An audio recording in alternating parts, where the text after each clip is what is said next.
Hey everybody, welcome back to our YouTube channel. This is Brains and Beauty times 2. I'm Miami. And I'm Shayla. And today we come to you guys with episode 4 of Behind Her Faith. Honey. Yes. This one, I truly understand why this one was last. Just so you know, we already got them ready because I know this is going to be we already know it's going to be a tearjerker right here. So episode 4 with Aisha Hinds today. Of course, you guys already know so far. You know who the creator is. You know who the production company is. And we're going to go ahead and name them just in case you don't remember, okay? The creator and director of the entire series Behind Her Faith is Miss Paula Bryant Ellis. Yes. And the actual production company is Mary Esther Ruth, which is MER Network. So, yeah. Shout out to them because honestly, like, this series was not long enough.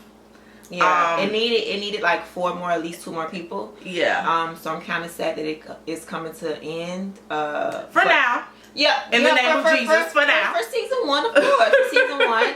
It's just right now during this time of quarantine and just life right now, just to hear a couple of more, to see that it was going to be another one next week. Yeah. And the week after, and the next 4 weeks would have been kind of bomb. So, yeah. So let's go ahead and just jump into this review. We're going to talk enough. Just starting off of how I feel about just the entire episode.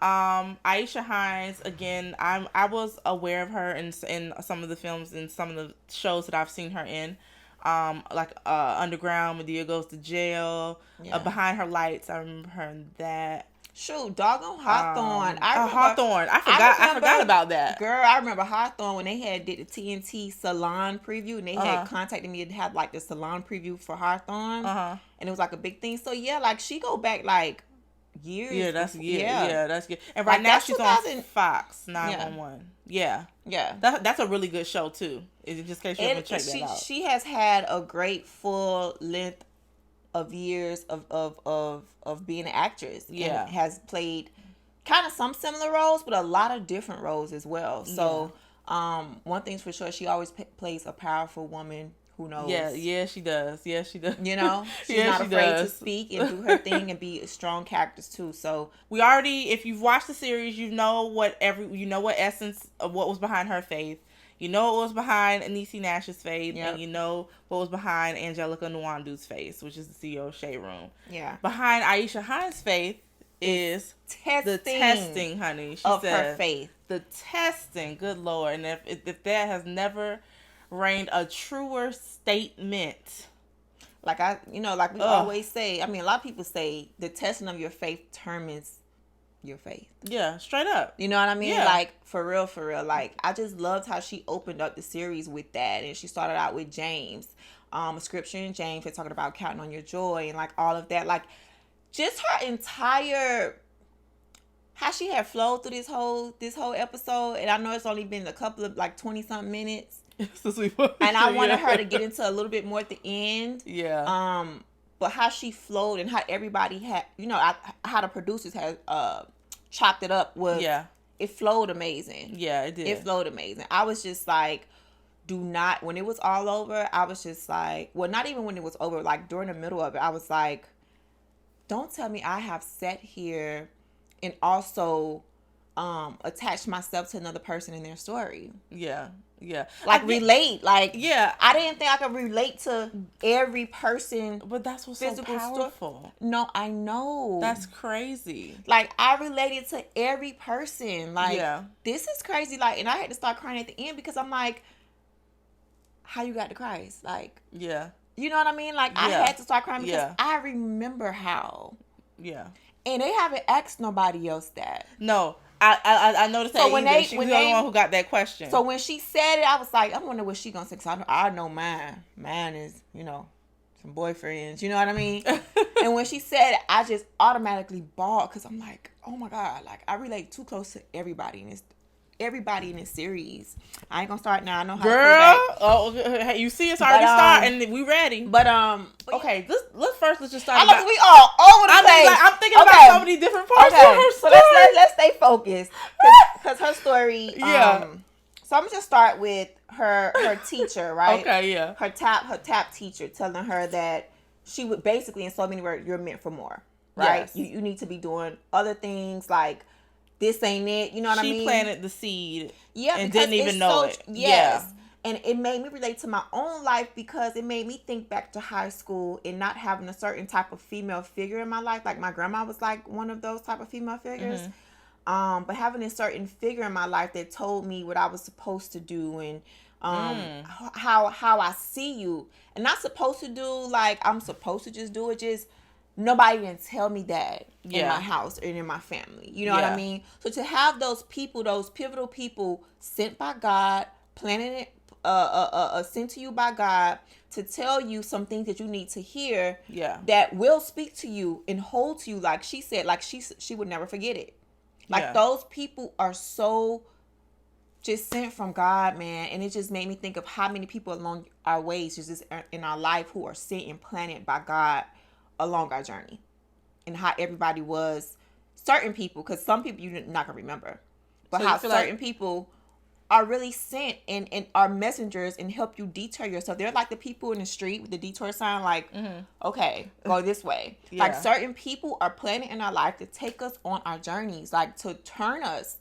Like God works through people. Of course. Right? Amen. Yeah. So if he works through people, and he does work through people, it makes sense that people are our traffic lights. They are our detour people on these roads. They on our roads. You know what I mean? Like, I just started thinking about so much when she said that. It was just like, it is true. Even when for her to be that young, to get detoured that quick, and we all have to sometimes think about how far we've come and how many people really are part of our journey for real. For real. Yeah, that's you know what I mean. So just for her to start there and just tell her and blah blah for her top teacher to tell her like, okay, you cool here, but you got more. Yeah, stuff you to gotta. do. Yeah, you gotta dig deep. You gotta look. Yeah, and that's again planted the seed. And again, a lot of people, I feel like you have to start there. Like, who did? I'm trying to think. And when she said that, I'm trying to think who planted the seed for me. You think my grandmother? My grandmother planted the seed for me. Hands down. Like, she was the woman.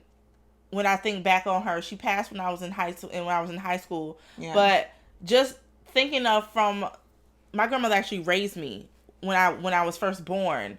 My mom moved to Florida, and I stayed in Virginia with my grandmother for about a year and a half. And my grandmother then, gave me back to my mom. But throughout that time, we went back and forth all the time. And I saw my grandmother more like a second mom. Okay. And she's the one who planted that seed in me about God and understanding what it means to be saved, and even to hear her say that she had no clue what that meant at 14. Yeah, it was like it was another person sent from God, not nobody else that she had related to. You know what I mean? Not an adult. A peer. That's what I'm saying. Like sometimes it ain't family. For you, it has been. You know what I mean? Yeah. But just the tours, not even about God, just in life, like your journey.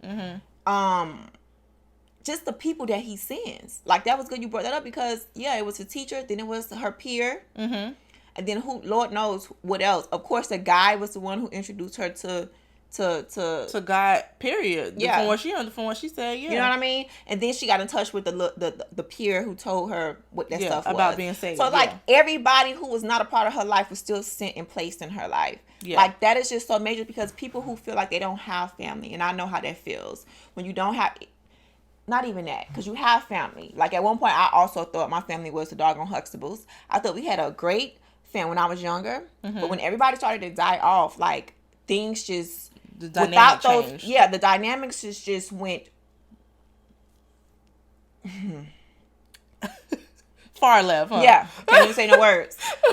Just far away. I was gonna say something else, but I ain't gonna say that.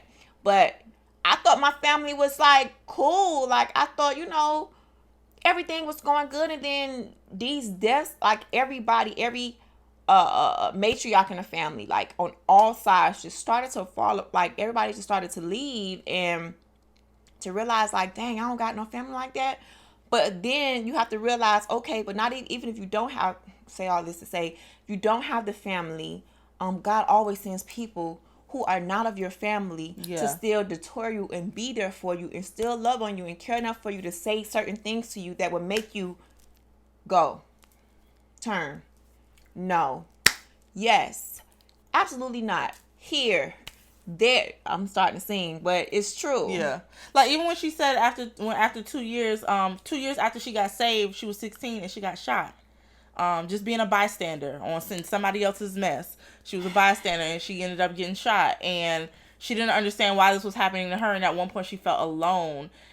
In that time is when she felt closest to her family, and that's when she felt like she truly felt God's love for her. Yeah. Through the family members that through them no matter showing up.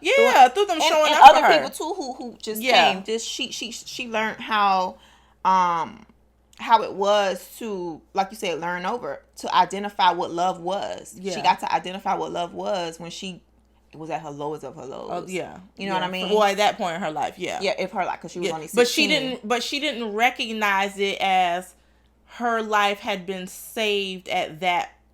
Of course you don't. Previously, of course. You don't realize it you until you get older and you go through some things. You have to go through it and add it all up. Yeah. You know what I mean? Yeah. Thank God for growth, man. Because that just makes you... That's what I'm saying. Like, this whole series makes you even think about your own personal journey to add more stuff up. Yeah. Like, that's what it's making me think. Like, when she was talking about shooting, I'm like, please don't talk about shooting, because I remember getting shot at in Atlanta.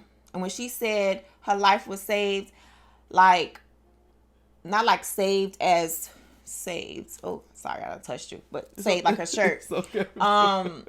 But life truly was saved. Like, I remember driving in a car with this guy I was talking to, not even dating, just going on a couple of dates with, and him and his friend and his friend's girl was in the back, and we driving with the top down, just cruising and through Atlanta. He got a nice car, and all of a sudden, I think I told you about the car who pulled up in front of us, got out, 4 doors. It was like the movie. 4 doors opened up on this little smaller tink little car. They put up with guns. They got out. They stood out and they started shooting at the car. So later on, I realized the guy, he was in drugs and all of that type of stuff. And of course, I immediately cut off that relationship that evening. So we driving, they get out, they start shooting at the car. By the time we get, thank God, they did not shoot us. I still have a scar through my earring, right? I wore hoops that night. And when I turned my back to going back to the seat, my hoop got cut up on the seat and it just pulled all the way through. So I saw blood. I thought I had got shot.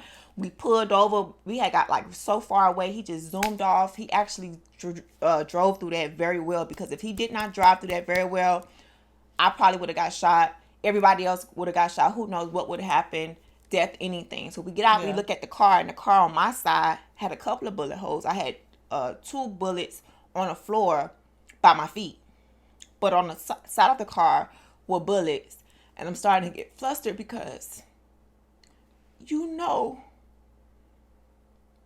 at that moment I didn't know.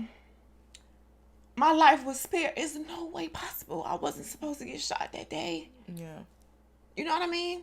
Like, even with her, she got shot and she lost her kidney and stuff like that and was bleeding internal. I can only imagine. Yeah. But just still to see the covering of God, like, he could save you in any way. Like, he still saved her to be able to do this doggone video.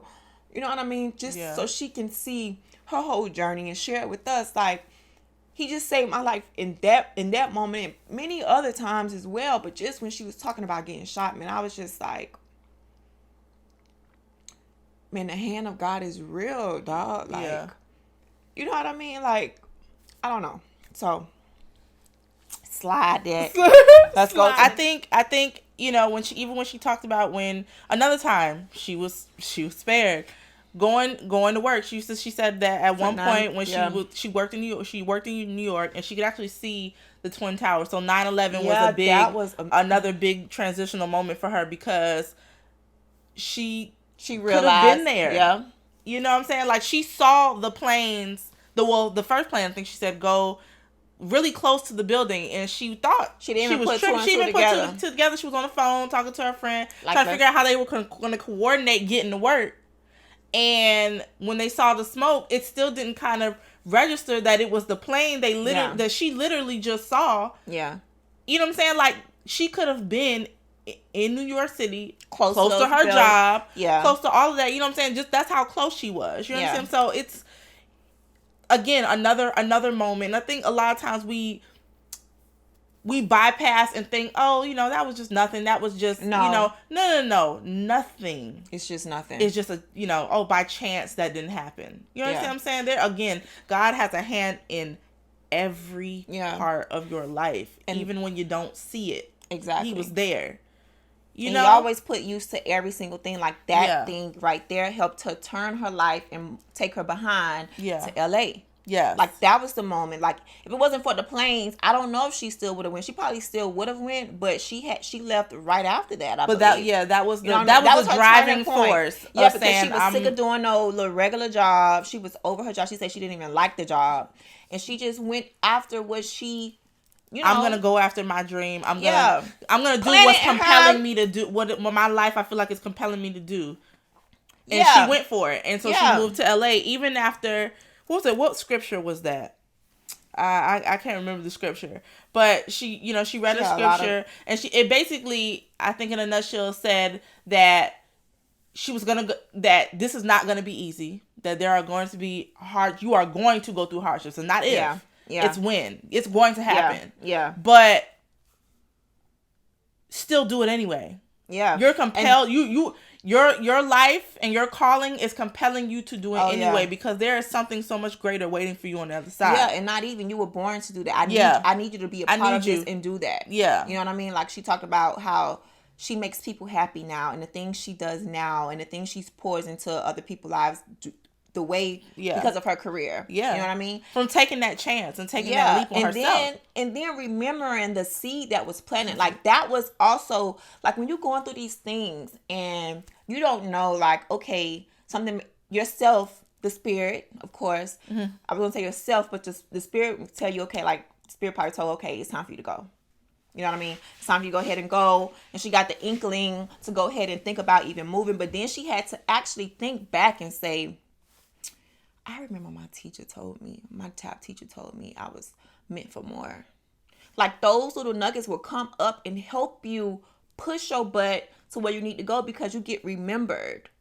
And I'm sure her teacher, her tap instructor never thought Nobody never thought that simple statement in one day in an office setting of her just having a candid conversation with her, pulling her aside and saying, look, I think that, obviously you like this, but you're meant for more. You could be doing more, and I think you should explore every side of your capability, like every part of you. You got a lot going on. Yeah, like, she doesn't understand where she started. You understand? And that's why it's so important to have people in your life. I feel like that was the part where I was like, oh my God. Because that's why it's so important to have people in your life who truly mean well for you, who want the best for you. You understand what I'm saying? Yeah. Like, whether it doesn't have to be family, guys. It does not have to be family. It could be whoever it is. It doesn't. Friend, stranger, whatever. If someone shows genuine interest in you and your life and your well-being,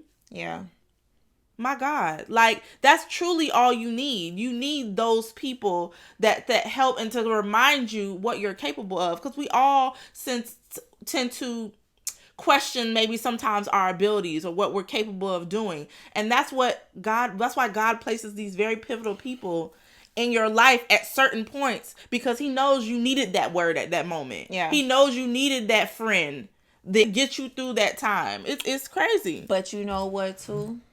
Yes, to what you just said about how he places. That's why it's so important who you surround yourself by, or whatever the case. And it's so important to listen to yourself as well. Like when she said some told her to turn around or whatever when she was 16 about the guy getting shot. But you know what's more even as just important? This is why we all have to make sure when it's time for us to do things, something like this. This is why we have to share as well and be a part of other people's lives. This is why we can't hold our tongue. Yeah. This is why you're supposed to go ahead and say things to people if you see something. If you see that somebody is going through something, you need to say something. Or they ain't going through nothing, but you got something on your heart to tell them. Something. Yeah. I don't know what it could be. Just be something random. You just go ahead and say it. Like doing this podcast with you and starting from day one, it was only to do this stuff to. The whole beginning of this was just to share our perspectives on life. Yeah. My whole thing in life, no matter what I do, either it's this podcast or the other personal things I have going on, it can be one thing that I say. And that's my prayer on every project that I do. No matter what it is I'm doing, to be able to have that thing like that woman. Yeah. That planet in her. That one thing I said that can actually, and that's why it's so important to, you see where I'm going with that? Like that, it is very important. That's another reason why you have to get on your purpose. You have to be doing the things you're supposed to be doing in life because your purpose is connected to somebody else. That doggone top teacher, I don't know what she was doing before. I don't know what she got called to turn and do, but whatever she had to do to get into that position to help her, because she was on her calling, that's why it is very important to get into your purpose and continue that journey. Because somebody is waiting on you. Yeah. Somebody is attached to you. And I don't care if it's always going to be at least one person. Somebody. One person. So my lesson in this whole thing with her is the more you delay, the more you're lazy, the more you sit here and not do what you're supposed to do, Angela, you are being so selfish because now you're not able to be there in position and be used like everybody else is supposed to be used for each other to get to purposes to be created. Like I get very deep and I don't take not one thing lightly. Like she said at the very end of this episode, the most simplest things are the most major things. So just the simplest things that she said for me made up a whole grand scheme of get to your work. Get to your work. There's one person on your journey that needs you. Just one. Can you stop being selfish and get to work? So that's what I got out of this. One of the things I got out of this. And again, it's making me remind myself of every single person that has been on my journey. That's helping me help get me shaped to who I am today and who I still gotta go and do and be and become. And then on top of that, how she ended this whole thing, it was like, I'm just so happy and I'm so grateful that I'm actually here talking about God and being in a position where she feel like she has made it. You know what I mean? Like it made me think like, dang, like I can't wait to get to that part.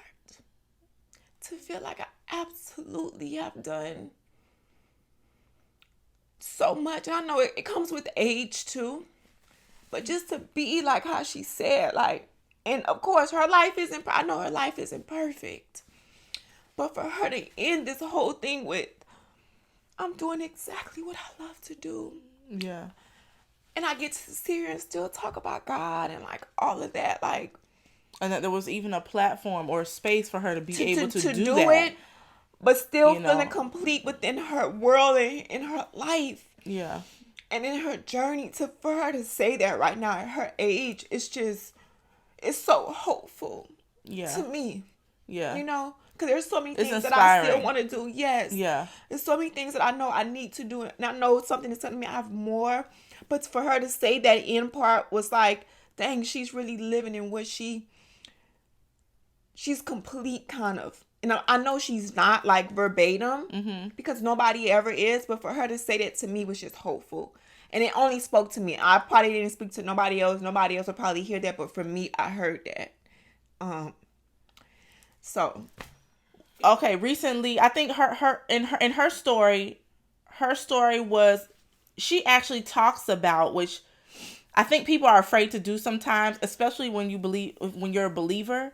You feel like you never admit or say that I question God. I question God's thought process on this one. I question his decision on this one. You understand what I'm saying? Yeah. And I feel like in that moment, I'm like, oh my God, I remember my first time questioning God. I remember that like it was nobody, like it was yesterday. It was crazy. My mom went to go see my grandmother, and my grandmother was having surgery. We thought it was, it was supposed to be routine. She was supposed to be out this very same day, and she ended up having a procedure. They found something, didn't know what it was, but just because they wanted to, give us the option of taking it out, but didn't tell us what the procedure was. They did the procedure. It came out that she had, complications during the procedure. The next morning, I woke up literally at the time that they declared that she passed. And I didn't find that out until, I think, like a couple months later. I woke up that morning and like I just jumped up out of my sleep, like, and it was so weird because I immediately thought of her, like oh, I wonder if grandma's okay. And my stepdad at the time did not tell me and my brother what happened until we got home from school. Okay. So in that moment, I felt like she was just like, I questioned God out loud. Like, I screamed it when he told us, like, God, why? Why would you do that? Like, how could you do this to me? Like, it was, again, she was like my second mom. So it was just unreal that a woman that I just spoke to the night before or the day before was supposed to be going home that night, that same day, and ended up dying because, the hospital was not very clear on what procedure they were doing, and neither did they tell us that this procedure they were doing had a 90% fatality rate, because there was no way we would have said go ahead with that, because that's not our decision. That's her decision. It's her life. So, and the thing that they found ended up not being, it was benign. It wasn't even malignant. So the procedure really didn't have to happen. But even in that, I questioned him for a while. Wow. I'm not even gonna lie. I questioned him for a while. Still believed in God, still believed in his word, but I started questioning why. If you claim to be this, if you claim to be that, why would you take people who are so deserving to be here for a long time? Why would you take them so abruptly from people like that? You know what I'm saying? Like, she was a good woman. She believed in God. Yeah. She spread the gospel. That was, period. Her life was the Lord. Yeah. And it took me years to figure out that she was, his plan was divine, and there was so many things going on with her that I was unaware of. Yeah, because you was young. And because I was young, and on top of it, had she have lived after that procedure, it would have been a very hard life for her. Yeah. Physically. And I think after, like, I might say a couple years later, I would say maybe when I became 19, and I think I got saved when I got into college, I never questioned him again. Never again. Good. But it took me a while. And I think it's hard for people to admit that, God, I know you know what's best, but I question you sometimes. You understand what I'm saying? Like, you have to go through some things. And again, this goes back to her talking about the test behind her face. That it's the test. It's the testing. It's the testing. Yeah, it's the testing, which means it's continuous. Yes. I had to go through more things and really understand and seek and ask questions to figure out, in the end, I know you know what's best. Yeah. I'm not going to always like it. Life is hard. There are going to be decisions that I'm not going to like. There are going to be people taken away from me. There are going to be things that I'm going to go through that are going to be extremely hard. But regardless, he's got me no matter what. And ultimately, his decision is best, because we all know that this life here is temporary. This is temporary. And, we seek to live a heavenly life, a beautiful life eternally, after this life is over. We don't know when our time is up. And even like in this week, we lost a friend, our college friend, this week. And I lost my stepmother this week as well. Yeah. A day after each other. I saw myself heading back down that road, like the day after or the next day after, like in my mind, but I wouldn't let my mouth say it. Why? Why? But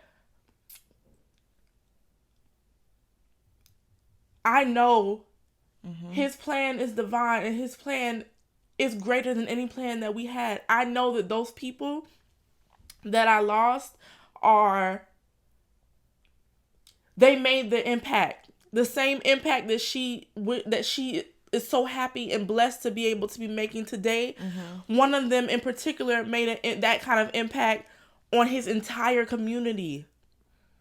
And the boys that had no fathers in their lives, and the people in the school that he was a teacher at, he made that impact. He was there trying to inspire and help them to get through these hard times in his life, even when he was going through hard times of his own. My stepmother was the woman that everyone went to for help in her family. Yeah. She was a rock in her family, and she helped raise other people's children and was helping raise the people's children. The child that she rose, that she helped bring up, she was helping raise her child on top of her own children. You know what I'm saying? She was young. She was 52, but they did what they came here to do. Their assignment was fulfilled, and we may not understand that all the time. Never gonna understand. But I get it. And when I cry, I'm crying because I'm going to miss them. Yeah. Not because it's not a God why anymore. I'm just going to miss those times, those moments, you know? Miss the presence and the love from that. Like, I always tell people, like, you know, I'm so used to death that it doesn't, I mean, it affects me. I've just been dealing with death for so long that, you know, so I love to say all the time, it's like, your tears are just a reaction because there was love there. Yeah, exactly. And you should be crying because there was true love there. Like, that ain't nothing but tears of love. You know what I mean? And everybody don't get to witness tears of love. You know what I mean? So it's nothing wrong with that. Definitely not her. It's definitely not her. It's just, it's love. I'm gonna miss them. What's gonna stick in my mind forever about them. And it's so funny that we watched this on this week is that it's the reminder that they did so much in their short lives. Yeah. So much in their short lives. He was only 34. He was turning 35 in July. They did so much, and they impacted a lot of people. Yeah. Once again, that's why it's important to go after it was the people that, you know, it's important to impact, and just to see the amount of people that they impacted in their death, for the people to be coming up and saying, you know, all the things that they did and how much they loved them and how much they appreciated all the little things, and all the stories are different. Nobody's story is the same. No. You understand what I'm saying? So it's like, it's a reminder that, Shayla, you're still here because the God sees fit that your story is not done. That your assignment isn't done. And that's why you're still here. Yeah. They're gone because it was now time for them to come home and rest. Yeah. They did with their job and they were done. Yeah. You understand what I'm saying? So when people are going through that, I guess for this series, guys, I really just want y'all to understand that whether you believe or not, God is real. And there's nothing wrong with being honest about where you are when it comes to how you feel about your faith. But if you are actively seeking him, it's okay to ask questions. It's okay to listen to others. It's okay for you to pray that, show me.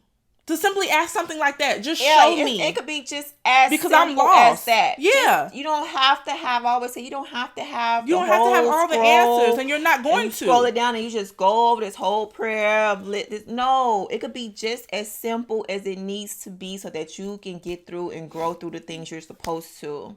There's nothing wrong with asking. You know what I mean? It's not. And like she said, what I love about what's nothing wrong with asking is because she closed her door. She got in her house and she said, "You God, or you finna handle this.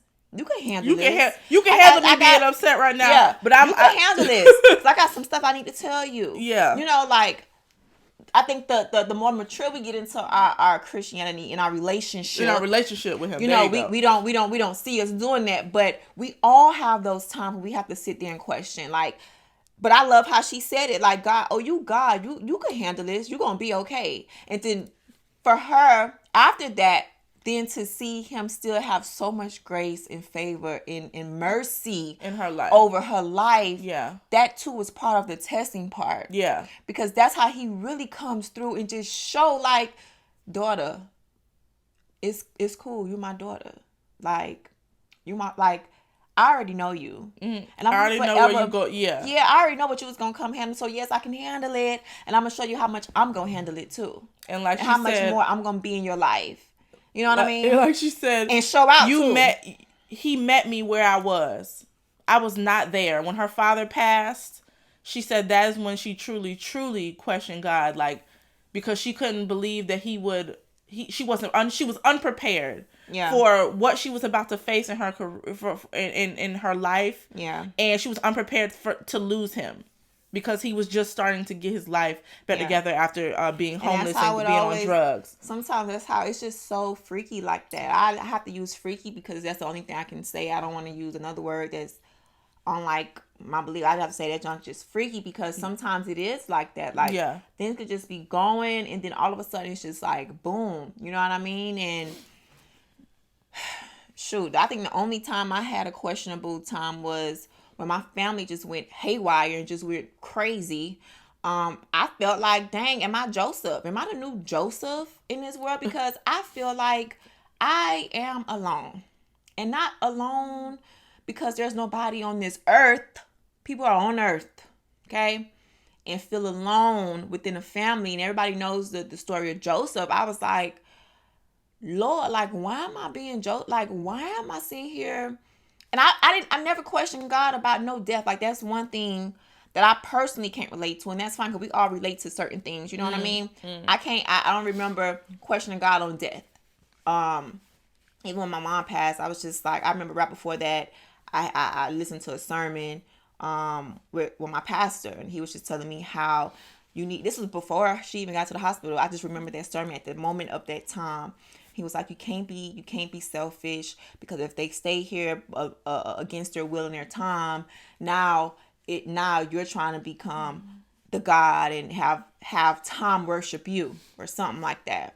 So I was a little bit more, I still have my moments, but I was a little bit more easy at the moment when she did leave. So I never had a questionable time about death.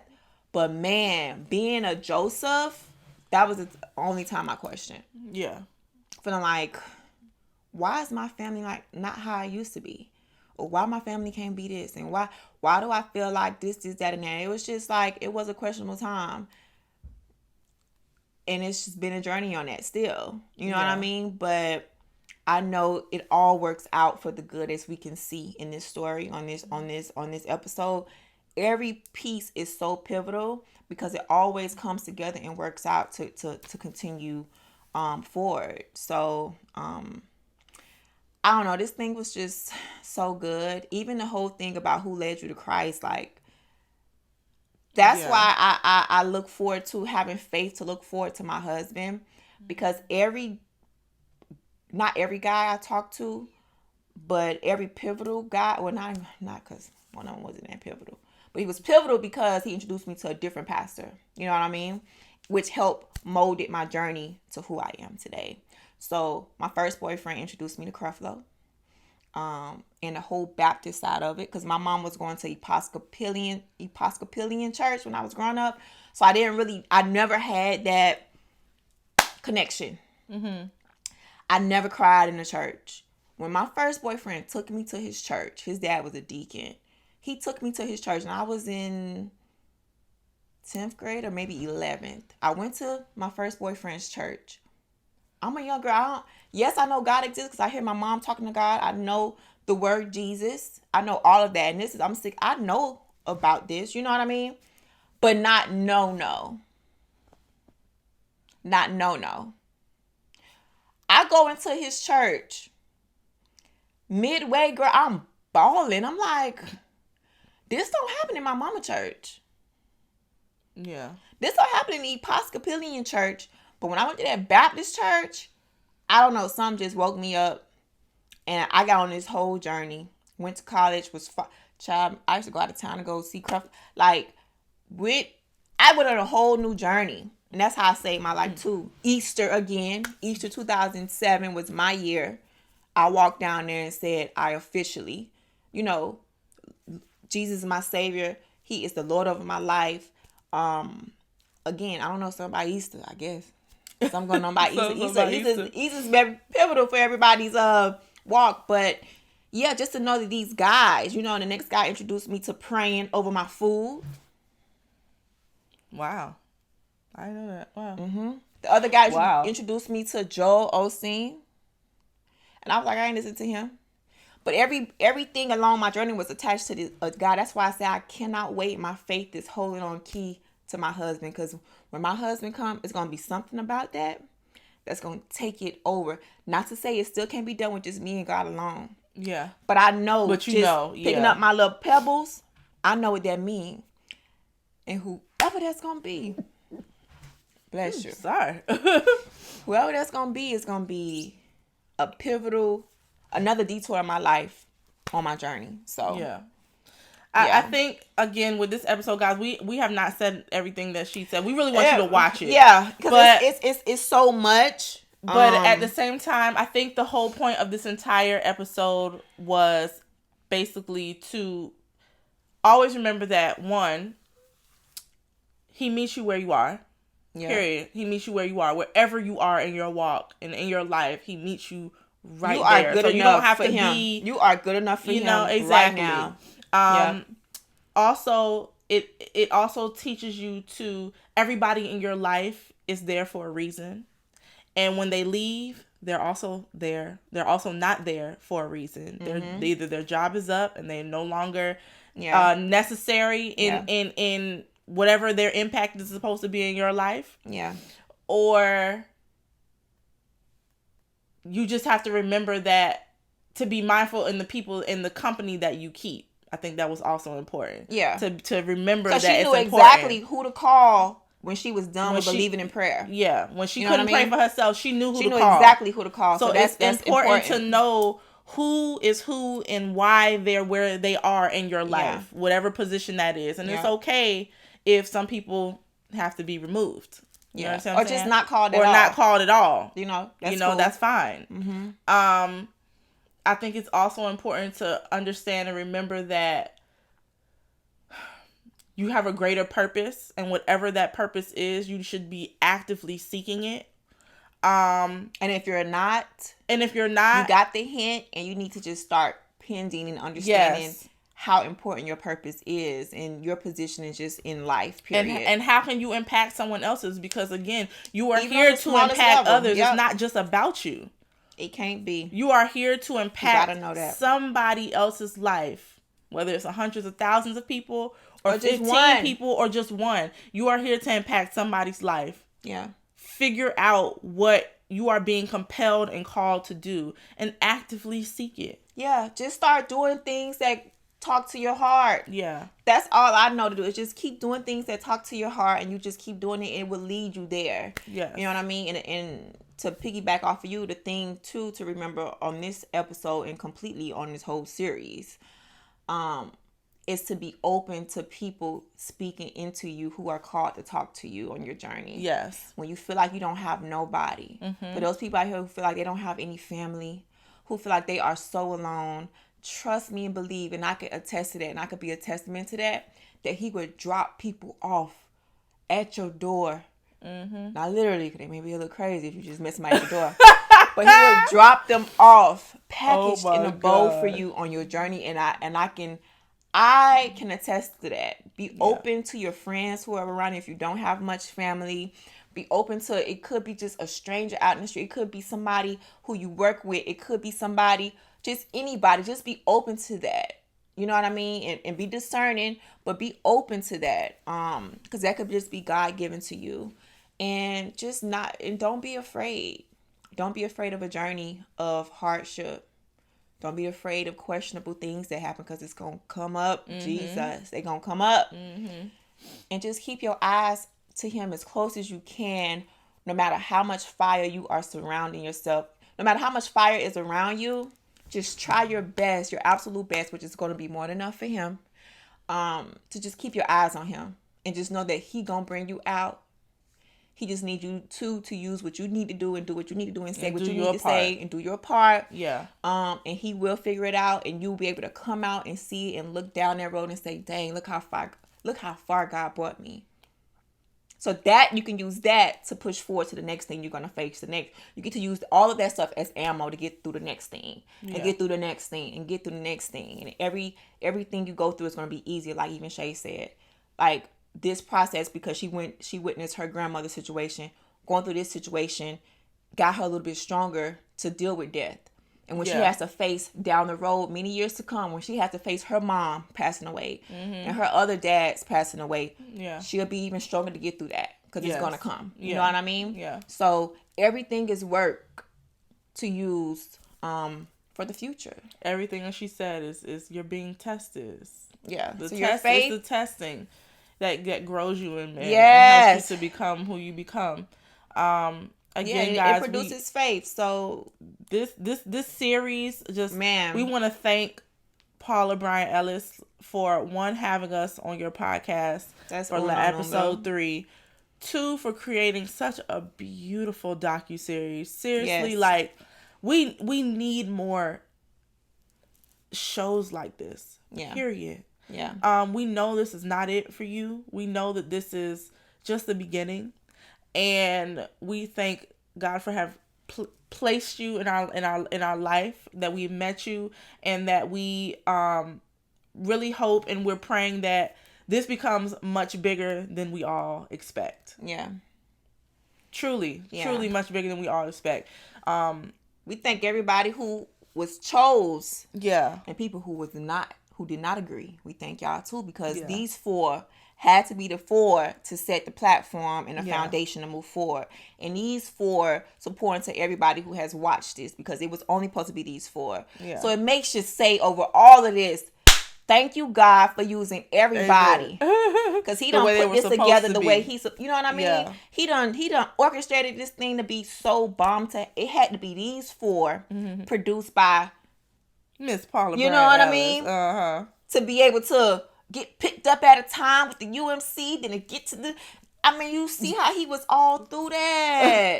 So, Lord, we thank you right now for using everybody needed to bring us some enlightenment on what needs to be done. And even just us sharing our personal stories. Yeah. That's another little branch off for him, because somebody else may hear something that you say, something I say. You know what I mean? Yeah. We hope that anyone who's watching this, that, again, watch it all the way through. Wherever you are in life, that God meets you right there. Yeah, he will. He will. That you are actively trying to become better and have a better relationship with Him. We just pray nothing but favor. Honey, and favor ain't fair. Mercy. Okay? Favor and mercy over your life. Grace. And grace. There you go. Oh, girl, with the favor, mercy, and grace. Triple threat, okay? They all of those things. We pray all of those things over your life, over your future, over your children. And that's it, man. That's it. Just know God loves you. All the time. Forever. Ever. And we love you too. Thank you for watching. Thank you guys for watching this series, and see you on the next season. Bye. Bye.